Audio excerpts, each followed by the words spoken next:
ডাকসু নির্বাচনের যে ক্ষেত্রটা তৈরি হয়েছে, এই নির্বাচনের ক্ষেত্রে কি আপনি সেই পলিটিক্যাল এনভায়রনমেন্টটা দেখতে পাচ্ছেন কিনা, অথবা না দেখতে পেলেও চ্যালেঞ্জেস গুলো কোন কোন জায়গায়, লুপহোল কোথায় কোথায়? 5ই আগস্টের পরবর্তীতে এই ক্যাম্পাসে সকলে ডাকসু নির্বাচন চেয়েছে। আমরা ছাত্র দলের আমরাও চেয়েছি, অনেকেই চেয়েছে যে আমরা একটি ডাকসু নির্বাচন চাই। কেননা ডাকসু এমন একটি নির্বাচন যেখানে শিক্ষার্থীরা তাদের প্রত্যক্ষ ভোটে তাদের প্রতিনিধি নির্বাচিত করতে পারে।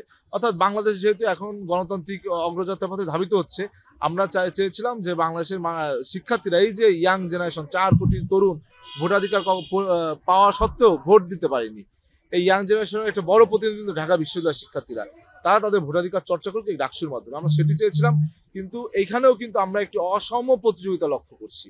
আপনি দেখুন, আমি অবাকের সাথে দেখলাম বাংলাদেশে যারা উপদেষ্টা মণ্ডলী রয়েছে, এই উপদেষ্টা মণ্ডলী যারা বাংলাদেশের দায়িত্বে রয়েছে একটু অন্তর্বর্তীকালীন সরকার, এটা কিন্তু আপনি ডিরেক্ট ভোটাধিকারের মাধ্যমে আপনি আসেননি যে আপনি কারো পারপাস সার্ভ করবেন বা কাউকে সমর্থন দিবেন। আপনাকে একটি নিউট্রালিজমের জায়গা থেকে কিন্তু আপনাকে ওইখানে মানুষ অধিষ্ঠিত করেছে। আমি দেখলাম আসিফ মাহমুদ তিনি গণতান্ত্রিক ছাত্র সংসদের পক্ষে প্যাট্রোনাইজিং করছে, ফেসবুকে পোস্ট দিচ্ছেন। তাহলে এইখানে কি একটি অসম প্রতিযোগিতা তৈরি হলো কিনা? কারণ আপনি রাষ্ট্রের সর্বোচ্চ জায়গায় বসে আছেন, কিন্তু আপনি একটি বায়াসনেসের জায়গা তৈরি করছেন। সুতরাং এই নির্বাচন নিয়ে তো আমাদের বিভিন্ন ধরনের শঙ্কা আছে, কারণ এখন গুটি কয়েক উপদেষ্টা, তারা এই নির্বাচনে বিভিন্নভাবে প্রভাবিত করবে কিনা এই প্রশ্ন কিন্তু আমাদের ভিতরে দেখা এখন দিয়েছে। পর্যন্ত প্রভাব বিস্তারের কি পেয়েছেন? এখন পর্যন্ত আসলে প্রভাব বিস্তার আমরা দেখেছি যে আসলে আমাদের বিশ্ববিদ্যালয়ের যে বর্তমান নির্বাচন কমিশন অত্যন্ত নাজুক। তারা কিন্তু আমরা বিভিন্ন, আপনি দেখলেন যেদিন আনুষ্ঠানিকভাবে প্রচারণা শুরু হলো, বাংলাদেশ জাতীয়তাবাদী ছাত্র দল ব্যতীত অন্য সকল ছাত্র সংগঠন কিন্তু তারা আচরণবিধি সুস্পষ্ট লঙ্ঘন হচ্ছে, ব্যানার ফেস্টুন ভরে গিয়েছিল এই ক্যাম্পাস। আপনি যেহেতু সাংবাদিকতা করছেন এই ক্যাম্পাস, আপনি দেখেছেন পুরো ক্যাম্পাস ব্যানার ফেস্টুনে ভরে গিয়েছিল। আমরা কিন্তু প্রতিবাদ জানিয়েছিলাম, কিন্তু কারণ এটি সম্পূর্ণ নিষিদ্ধ। কিন্তু 36 ঘন্টা থেকে 48 ঘন্টা পার হওয়ার পর কিন্তু সেগুলো উচ্ছেদ করা হয়েছে। আমরা যখন আমাদের ব্যালট নাম্বার চেনাতে শিক্ষার্থীদের দুয়ারে দুয়ারে যে রুমে যে জুতার তলা হয়ে যাওয়ার মতন অবস্থা, তখন কিন্তু একটি পক্ষ তাদের ব্যালটকে ভিজুয়ালাইজ করলো প্যানাফিস্টনের মাধ্যমে। এটা কিন্তু একটি অসম মাঠ, অসম প্লেয়িং ফিল্ড হলো। সুতরাং বিশ্ববিদ্যালয় নির্বাচন কমিশনের উচিত ছিল একটি সমতা, একটি লেভেল প্লেয়িং ফিল্ড এনশিওর করা, কারণ এটাই তো গণতান্ত্রিক রাষ্ট্রের নির্বাচনের সৌন্দর্য, কিন্তু সেটি বারংবার ব্যাহত হচ্ছে। আচ্ছা, আপনারা এইটা তো কমিশনকে নোটিস করেছিলেন সেই সময়, রাইট? আচ্ছা, এরপর যেমন আমরা আপনাদের প্যানেল থেকেও শুনলাম, সেটা হচ্ছে যে ভোট কেন্দ্র এবং ভোট গণনার যে টাইমিং যেটা বলা হয়েছে, সেটা নিয়ে আপনাদের বক্তব্যটা কি? দেখুন, আমাদের মাত্র প্রায় 40,000 ভোট, 8টি কেন্দ্র, অর্থাৎ এক একটি কেন্দ্রে 5,000 লোক ভোট দেবে। 5,000 লোক যদি দেয়, একজন 48টা ভোট দেবে, 41টা ভোট দেবে একজন। 41টা ভোটে সেখানে কিন্তু প্রায় 593 বা সামথিং প্রার্থী, অর্থাৎ অনেকগুলো ব্যালট পেপার হবে। সেই ব্যালটে খুঁজে খুঁজে ভোট দেওয়া, অর্থাৎ 41টি ভোট দিতে আমরা দেখলাম যে মিনিমাম আপনার 8 থেকে 10 মিনিট সময় লাগবে। অর্থাৎ এই যে 5,000 মানুষ দেবে, 5,000 মানুষ একটি কেন্দ্রে ভোট দেবে, তাদের কত মিনিট সময় লাগে? এতে দেখা যাচ্ছে যে আপনার 8 ঘন্টায় 1200 ভোট এক একটি কেন্দ্রে কাস্ট হইতে পারে। সেক্ষেত্রে আপনার 1200 যদি 9,600 ভোট কাস্ট হতে পারে, যা অর্ধেকের অর্ধেক।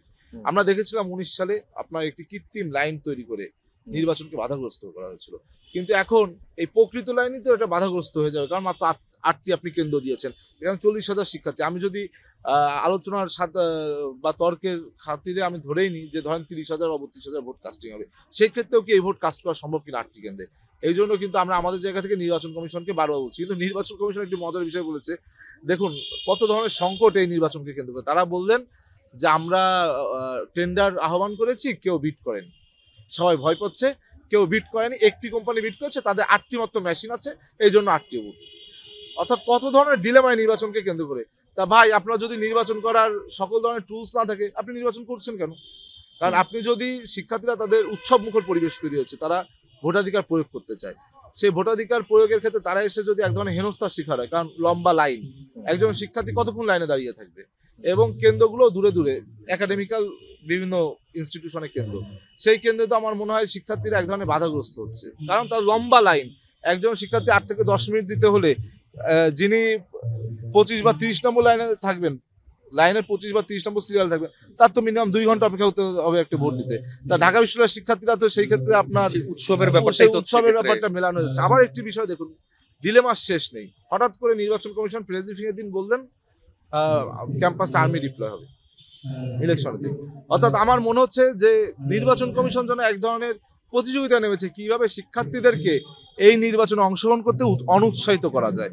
আমরা দেখছি যে আমরা তো আমাদের প্যানেল ঘোষণার পর থেকে আমরা শিক্ষার্থীদের কাছে যাচ্ছি, অনাবাসিক শিক্ষার্থীদের সিংহভাগ আমাদের মনোনীত প্যানেলকে তারা বিভিন্নভাবে ইন্সপায়ার্ড করছে, তারা বিভিন্নভাবে বাহবা দিচ্ছে, চোখে মুখে তাদের উৎসব পরিলক্ষিত হয়েছে, অর্থাৎ তা আমাদের পছন্দ করছেন।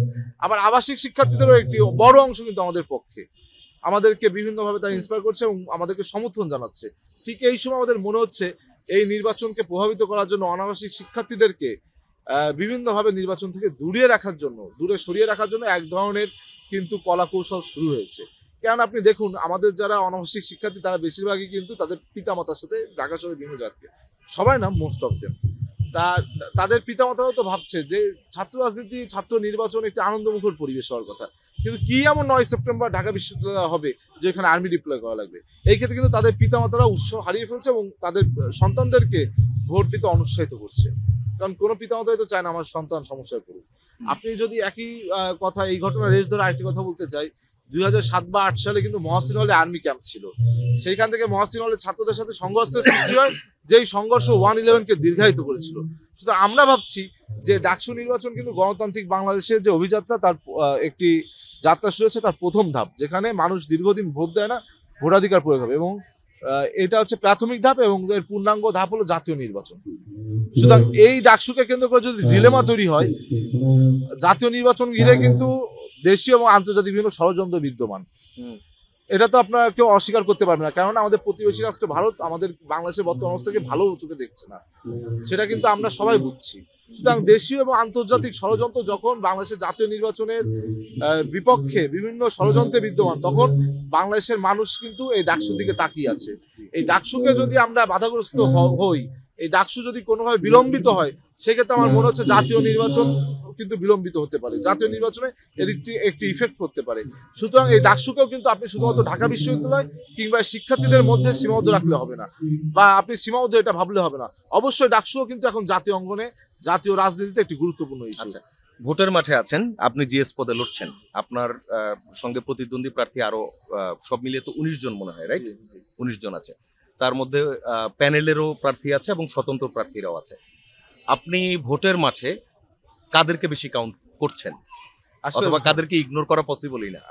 ভোটের মাথায় কিন্তু আমি কাউকে দুর্বল প্রতিযোগিতা হিসেবে দেখছি না, কেননা এখানে যারা আছে অধিকাংশই সিংহভাগই কিন্তু ফ্যাসিবাদ বিরোধী আন্দোলনে আমরা একসাথে রাজ করেছিলাম। আমি তাদের প্রতি সম্মান প্রদর্শন করি। আমার মনে হয় শিক্ষার্থীরা তাদেরকে বেছে নেবে যারা প্রকাশ্যে ছাত্র রাজনীতি করেছে, 5ই আগস্টের পূর্বে যারা প্রকাশ্যে ছাত্র রাজনীতি করেছে, এবং 5ই আগস্ট পরবর্তী সময়ে যারা পজিটিভ ধারা রাজনীতি এই বিশ্ববিদ্যালয়ে বিদ্যমান রেখেছে। আপনি দেখেন আমাদের এই যে গণতান্ত্রিক ছাত্র সংসদ, এই গণতান্ত্রিক ছাত্র সংসদ যেদিন প্রকাশিত হলো, 5ই আগস্টের পর কিন্তু প্রথম ঢাকা বিশ্ববিদ্যালয় উত্তাল হলো সেদিন।